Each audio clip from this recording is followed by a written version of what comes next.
Na tashi da safe na ɗan karya. Tafiya gona ta faɗo min sai na fara tuna ɗaukar hanya. A can diga maƙota sai na ji ana hayya hayya. Nan take na ɗau waya na kira Bilya na ce yau Bilya.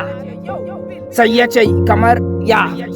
Sai na ce ji nake ana hayaniya ta layin su Sumayya wacce kuke soyayya ni ko na tsorata gaskiya wai me ke tafiya. Sai ya ce oh kayya bai da muhimmanci har na bidau amma na juya. Na ce alright ci gaba da tafiya amma kai wait ka tsaya. Rashin muhimmancin taya. Sai ya ce uwar gulma ce ta cikin shege sau ta ji kunya. Tana kuma shan wuya, launin fatanta ya sauya, baya iyayenta sun juya. Kai dai abin da kunya, gaban dariya, shi yasa kawai na juya.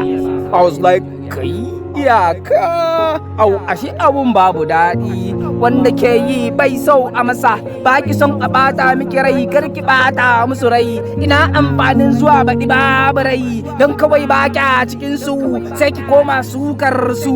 Da su kike aida kin fi su, idan ba su kasa da ke ba karki kasa da su. Idan sun kira sunar ki hakuri ko da suna Oxford ke kina tasu. Au ba su son wasu sai tasu, to ke ki kokari ki ga takin tafi tasu kin ga sai mu kira ki da tafi su.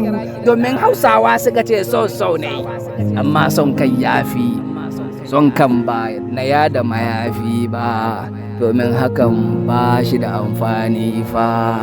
Abinda nake nufi a nan shine yan mata dan Allah a rika haƙuri, a rage gulmace domin hakan ba shi da wani amfani tsakanin al'umma, sai dai ta da rigingimu.